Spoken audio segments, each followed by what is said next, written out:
Olá turma, sejam bem-vindos a mais um vídeo do nosso curso de hidráulica. Hoje nós vamos abordar o assunto de análise de escoamentos dos fluidos. Esse assunto é uma continuação do que a gente vem estudando em hidrodinâmica, com a única diferença que a partir da aula de hoje nós não vamos mais considerar aquela hipótese que a gente vinha adotando no princípio da conservação da energia, de que a água é um fluido invícido. Pelo fato da gente deixar de lado essa hipótese, ou seja, a gente agora passar a considerar que a água possui viscosidade, isso tem uma implicação direta sobre a forma como a gente vinha aplicando a equação de Bernoulli. A partir de hoje, a gente não vai afirmar que a energia num determinado ponto do escoamento é igual à energia em outro ponto, na mesma linha de corrente, daquele escoamento.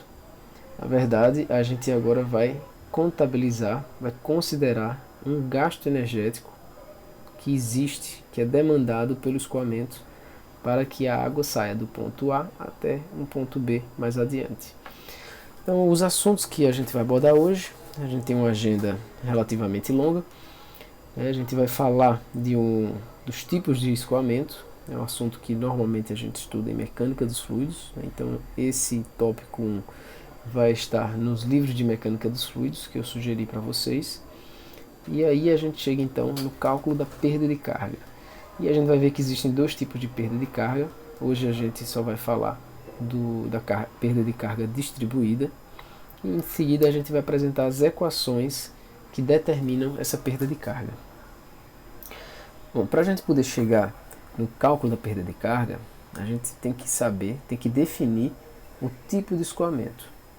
Embora que a gente intuitivamente, ou talvez por sermos leigos ainda no assunto, a gente pode ter a impressão de que a água está passando dentro de uma tubulação, só pode ser feito de uma forma, só existe um tipo de escoamento. Mas na verdade não.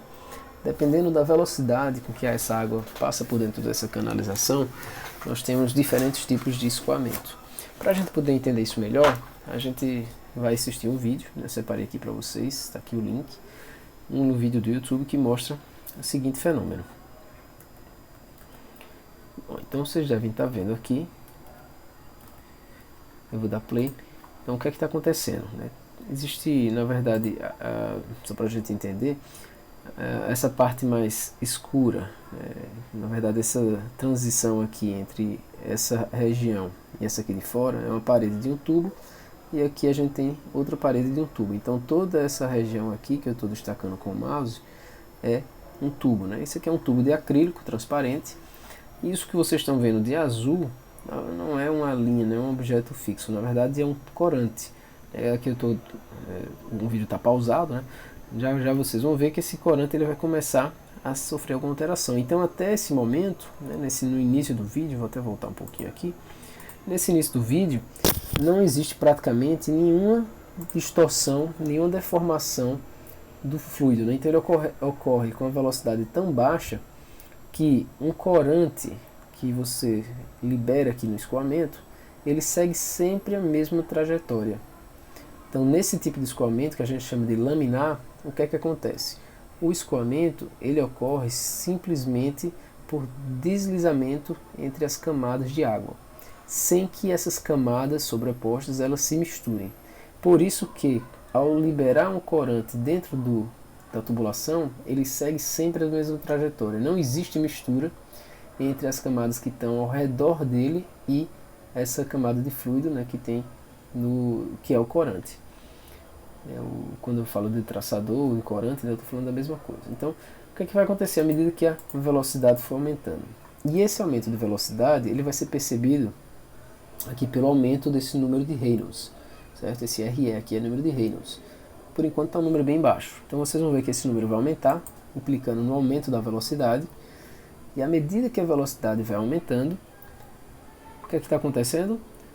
O corante ele já passa a sofrer um certo deslocamento de sua posição.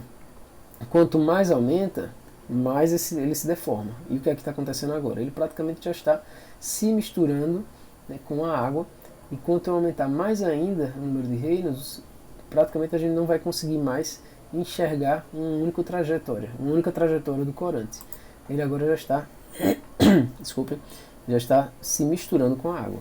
Então esse escoamento que a gente está vendo agora, ele já está mais para um escoamento turbulento. No início eu tenho um laminar, à medida que eu aumento o Reynolds, a gente vai passar para um escoamento de transição até chegar no escoamento turbulento. Então, voltando aqui para os slides, o que é que a gente tem? Primeiro, como é que eu determino o número de Reynolds? Através dessa equação. Bem simples. Velocidade, diâmetro, massa específica, e esse μ aqui a gente falou lá na primeira aula. Por isso que é bom a gente lembrar dos conteúdos e lembrar sempre que tudo que a gente vê é de conhecimento de assunto, o assunto é cumulativo, né? Então, a gente falou lá na primeira aula que esse μ aqui é a viscosidade dinâmica. Outra forma também de a gente determinar o número de Reynolds, a gente vai ver mais para frente, é utilizando a viscosidade cinemática.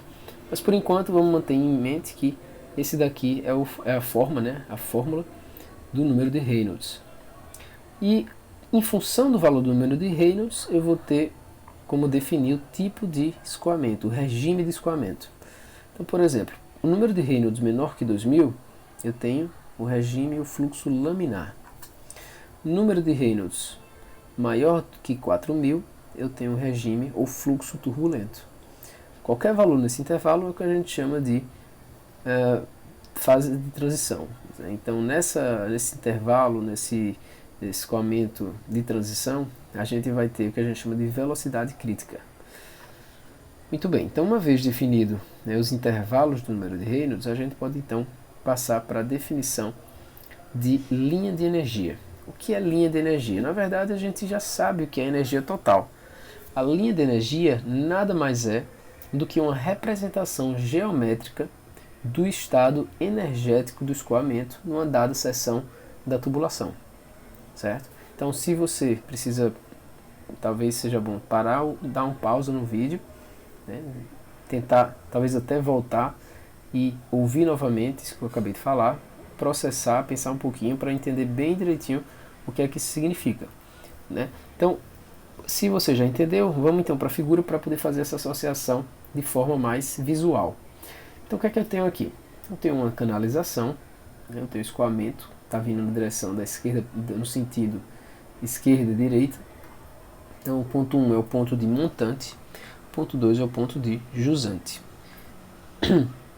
A gente aprendeu que a energia total do escoamento ela é dada por 3 componentes. A gente falou na aula passada e hoje a gente vai dar nome aos bois e deixar isso bem estabelecido, porque a gente vai falar muito sobre esses tipos de energia. Então, no escoamento existem sempre, às vezes até um deles pode ser zerado, mas no escoamento o estado energético é definido em função desses 3 tipos de energia. Eu tenho então energia de posição, que é a distância entre o eixo da minha canalização onde ocorre o escoamento e um plano horizontal de referência, o meu PHR. Eu tenho uma carga de pressão, P sobre gama, e eu tenho uma carga cinética, velocidade ao quadrado sobre 2G. O somatório de Z mais P sobre gama mais V ao quadrado sobre 2G vai me dar a altura total correspondente à energia total do escoamento naquela seção. O que é que a gente está vendo aqui na figura? Na seção 1, na seção 1 eu tenho uma carga de pressão maior do que na seção 2. Por que isso acontece? Porque ao longo do escoamento, entre o ponto 1 e 2, há um gasto de energia. E como? Por que então esse gasto de energia é retirado da carga de pressão? Vamos entender isso. Como o diâmetro nas duas seções, 1 e 2, é o mesmo, né? A gente percebe aqui pela figura que não há variação do diâmetro. Então, se o diâmetro é o mesmo, significa que a velocidade na seção 1 e 2 é igual. Isso aí parte lá do princípio da conservação da massa. Se você aplicar a equação da continuidade aqui é 1.1 e 1.2, você vai perceber que, sabendo que as vazões são constantes, né, que a vazão aqui é constante porque a gente tem um escoamento permanente, então, sabendo disso, quando você aplicar a equação da continuidade, você vai concluir que a velocidade em 1 é igual à velocidade em 2. E a gente consegue perceber isso aqui pela altura da carga cinética. Então, no ponto 1, eu tenho a mesma carga cinética que eu tenho no ponto 2. Certo? Isso a gente percebe aqui visualmente, essas duas alturas são iguais. E isso é verdade porque o diâmetro é mantido constante. Então, a energia cinética tem que ser a mesma. O ponto 1 e o ponto 2, eles estão à mesma distância do plano horizontal de referência. Isso também a figura está mostrando. Então, se a distância vertical entre o plano de referência e o eixo da tubulação no ponto 1 e o ponto 2 são iguais, significando que Z1 igual a Z2, eu tenho também que as cargas de posição das duas seções são iguais. Ora, eu sei que a água é um fluido invícido e que para tirar ela do ponto 1 e levar para o ponto 2, eu vou gastar uma certa energia. Se a minha energia cinética ela se mantém constante e a minha carga de posição se mantém constante, de onde eu vou tirar essa energia que eu necessito para promover o escoamento? Da única carga que eu posso tirar, que é a pressão. Então, por isso que esses dois manômetros, né, eles me mostram justamente que há uma diferença de altura, que corresponde a uma carga de pressão, entre essas duas seções. No caso, então, aqui, a gente pode afirmar categoricamente que o gasto energético foi consumido da carga de pressão. Então, no ponto 2, eu tenho uma pressão menor. Se eu colocar uma torneira no ponto 1 e no ponto 2, o que eu vou perceber? Que no ponto 2, a força com que a água sai vai ser menor. Por quê? Porque eu tive um gasto energético entre o ponto 1 e o ponto 2. Bom, então, recapitulando o que esse slide está mostrando, ele diz o seguinte, que a energia total numa dada seção é dada pelo somatório dessas três cargas, carga de pressão, posição e cinética, e que a diferença entre a energia total nessas duas seções corresponde justamente a quem? A perda de carga. E a gente consegue mostrar isso matematicamente, vamos fazer bastante isso, principalmente já nos exercícios em seguida, como também geometricamente, ou visualmente aqui na figura. Eu estou vendo que Z1 igual a Z2, isso a figura me mostra. Eu vejo que V1 sobre 2G é igual a V2 ao quadrado sobre 2G. Então essa altura aqui é igual a essa, embora elas não estejam na mesma, digamos assim, alinhadas verticalmente, mas essa distância e essa elas são iguais. Então eu percebo que só pode haver uma diferença da carga de pressão, uma vez que existe um ΔH, e aí em hidráulica a gente chama esse ΔH de perda de carga. Então esse ΔH é justamente a diferença que existe entre a energia na seção 1 e na seção 2. Então geometricamente, se eu for somando essas alturas, eu vou ter energia total na seção 1, essa daqui, e energia total na seção 2 vai vir até aqui. Então a energia total está menor. Essa diferença entre energia total na seção 2 e energia total na seção 3 é quem? É o ΔH. E eu chamo de linha de energética a linha que une esses dois pontos. O topo, ou melhor, né? O estado energético em 1 e o estado energético em 2, esse somatório, né, das componentes. Se eu quiser desprezar a energia cinética, nem por que eu faço isso? Porque normalmente, né, a tubulação ela não altera tanto entre trechos. Então, se eu quiser analisar trechos, eu não preciso contabilizar essa energia total. Eu posso desprezar, não que eu possa, digamos assim, descartar que existe energia cinética, mas para fins de análise hidráulica, eu posso olhar para a linha piezométrica. O que é a linha piezométrica? É a energia total menos a energia cinética, ou seja, é o somatório apenas da carga de posição mais carga de pressão. Na seção 1, então, eu vou ter uma linha piezométrica localizada no ponto que corresponde à carga de posição mais carga de pressão, no ponto 1, e no ponto 2, a minha cota piezométrica ou carga piezométrica é a somatório da cota ou carga de posição mais cota mais carga de pressão. Então, deixa eu repetir, né, que ficou talvez um pouco confuso. Na seção 2, a carga piezométrica ou cota piezométrica é a soma da cota de posição mais cota de pressão. Às vezes a gente chama de cota, às vezes chama de carga, né? Tanto um quanto o outro é válido. Muito bem. Então, a gente agora já entendeu, basicamente, o custo hidráulico, ele se resume a isso. A gente já entendeu como que ocorre o gasto energético no escoamento. O que resta para a gente é apenas definir como que eu determino, como que eu calculo esse ΔH. Isso pode ser feito em laboratório, por exemplo, aqui, né, fazendo a leitura dessas alturas no manômetro, eu vou saber qual que é a diferença de P1 sobre gama e P2 sobre gama. Essa diferença, evidentemente, que é o ΔH, porque eu tenho o mesmo diâmetro e os dois pontos estão na mesma altura. Isso daqui é importante, pessoal. O fato da tubulação estar na horizontal e não ter alteração do diâmetro significa que o gasto energético, que o ΔH, vai ser retirado com certeza apenas da carga de pressão. E a diferença então que a gente observa entre os dois, né, pressão em 1 e pressão em 2, é o próprio ΔH.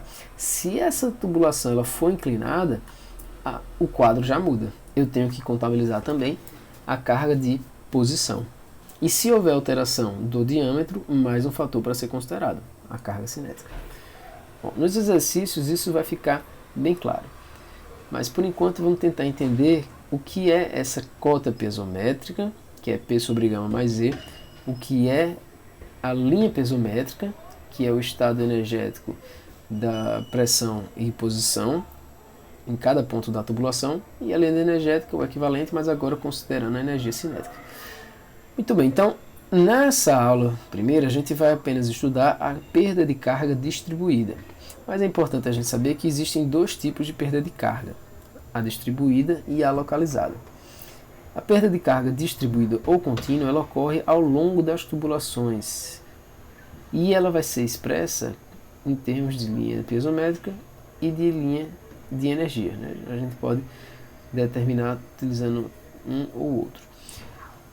Na presença de singularidades, ou seja, quando eu tenho algum elemento, um registro, né, algum elemento pontual que resulta num gasto energético pontual, a gente tem o que é chamado de perda de carga localizada. Para a gente poder entender bem direitinho o efeito, né, que um determinado acessório ou a própria tubulação causa no escoamento em termos de perda de energia, vamos dar uma olhada nesse vídeo aqui, que vai ilustrar justamente isso que eu estou falando para vocês. Então o que é que está acontecendo aqui? Deixa eu adiantar aqui para o ponto em que aparece a figura.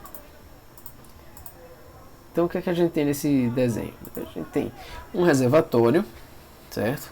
Ele já está colocando aqui, ó, P igual a zero. Por que P igual a zero? Porque na superfície da água, a única pressão que está agindo é a pressão atmosférica. Como em hidráulica a gente está interessado em pressões efetivas, não em pressões absolutas, a gente zera, né, utiliza como referência a pressão atmosférica e mede a pressão a partir, tendo como referência a pressão atmosférica. Então na superfície do reservatório, como há apenas ação da pressão atmosférica, a gente diz que a pressão é zero, certo? E o que é que está acontecendo? Nesse reservatório, então, no fundo dele, eu tenho uma canalização de saída que está ligada no reservatório, passando por uma válvula, passando por uma bomba, passando por uma redução, passando por uma turbina e chegando, então, em outro reservatório. O que é que vai acontecer aqui? A gente vai partir do pressuposto que o nível aqui é mantido constante. Se o nível aqui é mantido constante, eu consigo garantir que a vazão aqui vai ser mantida constante, certo? Bom, na sequência, o que é que ele vai fazer? Ele vai dizer o seguinte, ele vai mostrar, né? No reservatório, tanto a linha de energia quanto a linha piezométrica, elas se encontram, né? Não há diferença entre elas. Na sequência, vai haver uma separação, porque a gente já vai ter, então, um distanciamento devido à energia cinética. Mas, vamos lá. Então, ele vai começar a traçar a linha de energia e a linha piezométrica, né? Inclusive vejam que tem uma legenda aqui em português, vocês podem depois reassistir olhando a legenda. Ele aqui está mostrando, né, que em relação à superfície eu tenho uma carga de posição L, então em relação a esse referencial aqui que é o Z igual a zero, a superfície da água está a uma distância L. Então no reservatório, isso aqui é uma prática que é importante a gente deixar bem claro, que a gente vai usar bastante nos exercícios, é que no reservatório a gente considera que a única energia disponível é a própria energia de posição. Por quê? Porque no reservatório, geralmente a gente assume que o nível é constante, ou que ele varia muito lentamente. Se ele for constante, então qual é a energia cinética? Vai ser zero, certo? Por quê? Se o nível é constante, não há alteração do nível de água. Se o nível não varia, é porque a velocidade é zero. Da mesma forma, né, se o nível do reservatório variar muito lentamente, a velocidade vai ser tão baixa que a energia cinética vai ser desprezível. Uma vez que a água entra na tubulação, existe uma conversão dessa energia que até então estava apenas no formato ou do tipo de posição, e ela é convertida para outros tipos de energia, como por exemplo a cinética. Eu agora passo a ter velocidade quando a água entra na tubulação. E aí, né, por haver o atrito da água com a parede e com a própria água, né, vai haver também um dispêndio energético. Por isso que a linha de energia e a linha piezométrica, conforme vocês vão ver à medida que ele for traçando, vai apresentar uma declividade, uma queda, uma diminuição. Então ele começou a traçar. Vejam que então eu tenho que na saída do reservatório há uma queda muito brusca. Existe uma perda de energia muito acentuada, justamente aqui nessa saída. Essa queda abrupta da linha piezométrica ou da linha de energia, que é esse azulzinho, é o que a gente chama de perda de carga localizada. Uma vez que eu passo dessa singularidade, eu continuo perdendo energia, mas de uma forma mais suave, mais gradual. Então o que é que vai acontecer? Nesse trecho entre o reservatório e essa válvula, a gente vai ver que existe uma perda de energia, a linha de energia e a linha piezométrica elas vão diminuir, mas vão diminuir com uma declividade mais suave, que é o que ele vai traçar logo aqui em seguida. Quando chega na válvula, a gente tem novamente, né, uma singularidade. Então eu vou gastar energia de forma muito pontual, localizada. E aí aqui, novamente, a minha linha de energia e a linha piezométrica, elas vão apresentar uma declividade bastante acentuada. Bom, aqui ele está apenas mostrando que no centro da tubulação, né, se a gente considerar o centro da tubulação como o lugar onde ocorre o escoamento, eu tenho aqui uma carga de posição e a distância entre esse eixo, né, da tubulação e a linha piezométrica é quem? É a carga de pressão. A distância entre a linha piezométrica e a linha cinética é a carga cinética, que provavelmente ele vai desenhar isso, está aqui exibido. Certo? Então a gente tem aquela figura que eu mostrei ainda agora, só que é da forma como ela ocorre numa outra tubulação. Novamente, energia total, né, daqui do Z igual a zero até aqui eu tenho energia total, por isso que ela encontra a linha de energia. E dessa referência até a minha linha piezométrica eu tenho a minha cota ou carga piezométrica. Então, na sequência, né, como eu vinha falando, eu vou ter então uma válvula, e aí novamente eu vou ter então uma perda de carga localizada. Passando da válvula eu tenho novamente outro trecho de tubulação retilíneo, né, então eu vou ter novamente a mesma declividade que eu tinha antes, porque o diâmetro é igual e a vazão é mantida constante. Então, o gasto energético por metro, né, ou por unidade de comprimento nos dois trechos vai ser igual. O que muda um pouco se o diâmetro alterar, conforme a gente vai ver depois. Aqui o que é que a gente tem? Uma bomba. A bomba ela tem um funcionamento hidráulico, né, digamos assim, em termos de energético, que é o oposto de uma singularidade. Percebam que aqui eu tenho uma queda abrupta, certo? Uma queda muito acentuada da linha de energia e da piezométrica, enquanto que na bomba ocorre justamente o oposto. Então, em termos de linha de energia, a bomba ela vai fazer a linha ela variar como se fosse uma perda de carga localizada invertida. Então, muito rapidamente eu tenho um ganho energético, um aumento da pressão, um aumento da carga pesométrica. Na sequência, novamente, né, após a bomba, eu tenho outro trecho de tubulação retilínea, então perda de carga novamente, que a gente chama de perda de carga distribuída, quando ela ocorre ao longo de uma tubulação, né, que é o oposto, quer dizer, diferente da perda de carga localizada, que ocorre de forma acentuada. E aí, o que é que acontece? Né? Como o diâmetro aqui ele é menor do que nesses outros dois trechos, a linha de energia, a linha pesométrica, ela vai cair com mais velocidade. Evidentemente, né? Se a água agora precisa despender mais energia, porque diminuiu muito o diâmetro, então ela vai gastar mais energia numa distância menor. Por isso que quando o diâmetro da tubulação é reduzido, a inclinação da linha de energia e da linha pesométrica aumenta. Ela declina mais rapidamente, até o limite de chegar no caso de uma singularidade. O que é que acontece aqui? Isso é bem interessante, né? Porque a gente tem agora uma continuação, eu mantenho a linha de energia, mas a minha linha pesométrica ela cai drasticamente. Por quê? Aqui a gente tem uma redução do diâmetro. Então, na verdade, o que acontece nesse trecho é que existe um gasto de energia em termos de cota pesométrica, mas não de energia total. Ou melhor, né, de energia total ela mantém a mesma declividade. O que acontece aqui é que a gente estava de um diâmetro maior, passou para um diâmetro menor. Então, isso faz com que haja um consumo da carga de pressão. Então, isso aqui faz com que diminua a pressão por causa desse estreitamento. Na sequência, o que é que vai acontecer? Novamente um trecho retilíneo, e aí vocês vão ver justamente aquilo que eu falei, né? Diminuiu muito o diâmetro, a linha de energia ela vai cair com uma declividade maior do que nos demais trechos. Vai passar por uma turbina, que tem justamente o papel oposto de uma bomba, que é utilizar, né, enquanto a bomba fornece energia ao escoamento, a turbina usa a energia do escoamento para gerar outro tipo de energia. Bom, então a ideia é basicamente essa, né? Então, resumindo, em trechos retilíneos eu tenho perda de carga distribuída, que é o que acontece nesses trechos aqui. Em singularidades, válvula, uma redução, eu tenho uma perda de carga localizada, um consumo pontual e declínio rápido da linha de energia. Então, em termos de linha pesométrica e linha de energia, era mais ou menos isso que a gente tinha para apresentar.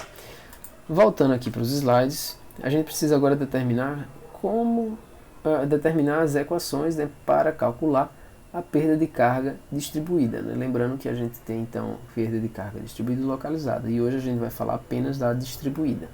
Quais são as equações que a gente usa para calcular a perda de carga distribuída? Bom, a primeira que geralmente a gente apresenta é a equação de Darcy-Weisbach.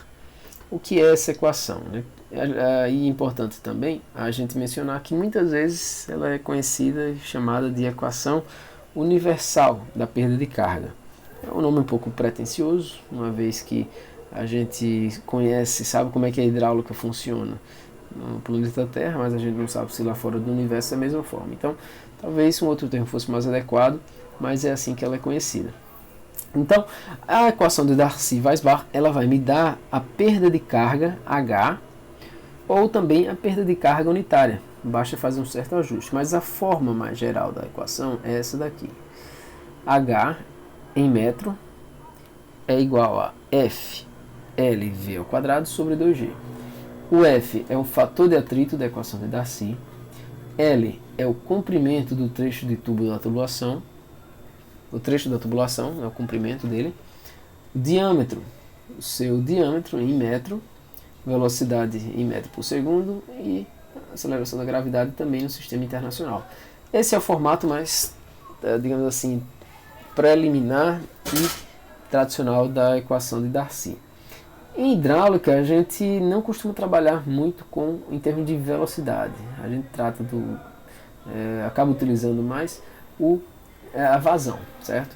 Então, para que a gente não precise toda vez fazer a conversão de vazão para velocidade, Existe a forma da equação de Darcy que já é dada em função de velocidade de vazão.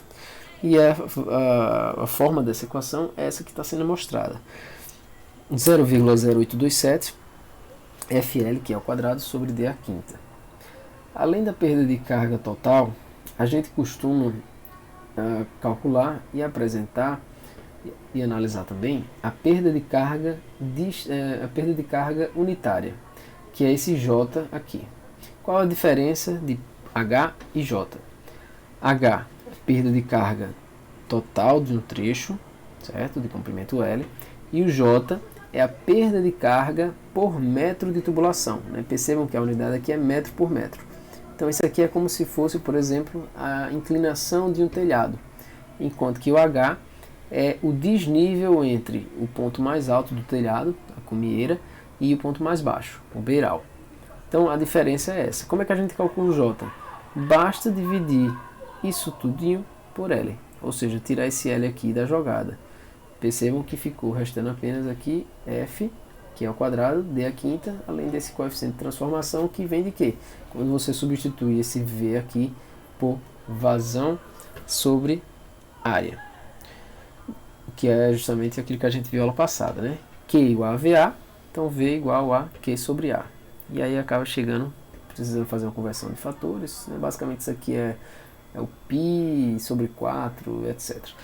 Bom, então essa equação de Darcy, ela não tem restrições para aplicação, então é a equação mais geral. Existem equações que são mais específicas. Só que antes de falar dela, né, como é que a gente determina esse fator de atrito, né, que a gente falou aqui, que apresentou na equação? Bom, o fator de atrito ele pode ser determinado pelo menos de duas formas. Uma delas é utilizando fórmulas empíricas diretas que vão me dar o valor de F. Na verdade, essa daqui é talvez a única equação direta, né, assim, que expressa o F de forma explícita. Existem equações implícitas, ou seja, que o F aparece do lado esquerdo, do lado direito da equação, que podem ser encontrados no livro de hidráulica. É importante que vocês também tomem conhecimento dessas outras fórmulas. Mas essa daqui tem a vantagem de ser uma expressão explícita e que não tem muita restrição quanto aos valores do número de Reynolds. Algumas equações que são utilizadas para calcular o valor de F, elas variam de acordo com o número do valor de Reynolds, ou seja, elas funcionam apenas para alguns intervalos ou para algum tipo específico de escoamento. Bom, como é que a gente calcula o número de Reynolds, né? A gente já viu essa primeira equação e eu falei que existe outra forma que é utilizando essa daqui. Como é que a gente chega nisso, né? O μ sobre o ρ, ou seja, viscosidade dinâmica dividido por massa específica, é igual a viscosidade cinemática. Então o número de Reynolds vai ser Vd sobre Ni. Isso aqui é a letra grega Ni, essa daqui é a letra grega Mi. Então o Ni, ele na verdade varia muito pouco. Então a gente acaba sempre assumindo que ele vale 10 a menos 6, certo? Evidentemente que em função de temperatura, etc, pode haver uma variação, mas no geral a gente adota esse valor. O epsilon é a rugosidade absoluta, tem a mesma unidade de D, né? Percebam que eles aparecem aqui numa fração, né? Numa relação. Então a gente tem o epsilon em cima e o D embaixo. É importante que esses dois tenham a mesma unidade para que essas unidades se cancelem. Percebam que aqui eu não tenho unidade, o número de Reynolds também é adimensional, fixo em unidade. E no final das contas, na verdade, a gente não tem unidade. O F é um número adimensional. Se o epsilon e o D tiverem unidades diferentes, eles não vão se cancelar e a gente teria como resultado um F dimensional, que está incorreto. Pois bem, e o D é o diâmetro da tubulação. Outra forma de resolver ou de obter o valor de F é utilizando esse diagrama aqui, diagrama de Moody. Como é que a gente utiliza ele? Primeiro a gente calcula o número de Reynolds, a fórmula a gente já viu, está aqui. Em seguida a gente calcula a rugosidade relativa. E aí a gente vai procurar qual é o valor do fator de atrito que encontra essa curva da rugosidade relativa no ponto ou na vertical em que ela encontra com o número de Reynolds calculado. Vamos dar um exemplo. Número de Reynolds 10 à quinta, ou 1 vezes 10 a 5. Então, 10 à quinta está aqui. A gente quer também uma rugosidade relativa de 0,002. Então, 0,002 está aqui. Como é que eu vou fazer isso? Eu vou acompanhando essa linha dessa rugosidade relativa, vou acompanhando até que ela chegue na linha vertical que parte lá do 10 à quinta, que é justamente essa daqui. Nesse ponto que eles se encontram, eu vou percorrer horizontalmente, sem mais continuar na linha, até que eu encontre o valor do fator de atrito que corresponde a isso, que é 0,025. Então, novamente, 10 à quinta, 0,02, vou acompanhando a linha, ela vai subir um pouquinho até chegar nesse ponto. Quando ela chegou no meu 10 à quinta, né, que está aqui, agora sim que eu prolongo à esquerda, eu projeto para o eixo da esquerda. Isso é diferente de simplesmente pegar esse valor e ver qual é o equivalente do outro lado, é um pouco diferente. Outra equação bastante utilizada é a equação de Hazen-Williams. O problema dela é que ela é um pouco mais restrita, a gente não pode utilizar em qualquer tipo de canalização e escoamento, ela depende do diâmetro da tubulação, entre outros fatores, né? Mas o mais marcante é que o diâmetro ele deve ser maior do que 50 milímetros, maior ou igual. O cálculo é feito utilizando essas equações, então o cálculo da perda de carga total no trecho é essa equação aqui, e se eu quiser calcular a perda de carga unitária, isso aqui vai ser bastante útil quando a gente for estudar redes de abastecimento.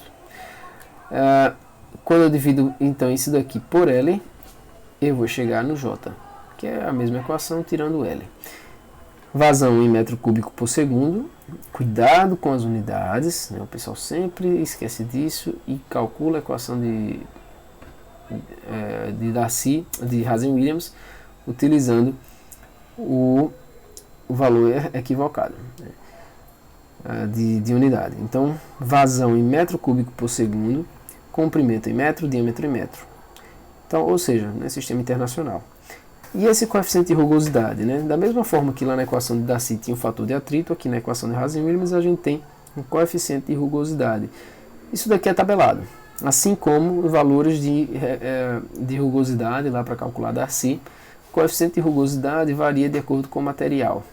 E aí existem tabelas na literatura, no livro que vocês vão consultar de hidráulica com certeza vai ter uma tabela, então fiquem atentos a isso.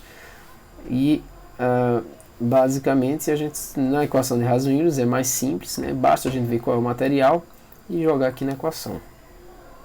Além disso, existe também a equação de ferro-i-pulcial, que é indicada para diâmetros de até 50 milímetros, ou seja, basicamente tubulações de instalações prediais. E aí talvez não seja o caso dos sistemas que vocês como agrônomos vão encontrar, mas é importante pelo menos saber que existe, né? E ela tem uma aplicação relativamente simples. Então, perda de carga unitária dada por essa equação, novamente, né? Cuidado com as unidades e com a restrição, né, de 50 milímetros, ou seja, tubulações de redes, por exemplo, né, de abastecimento, redes hidráulicas para sistemas de irrigação. Com certeza a gente vai ter muitos trechos com mais de 50 milímetros, então essa equação de Ferro-Whipple não é a mais adequada.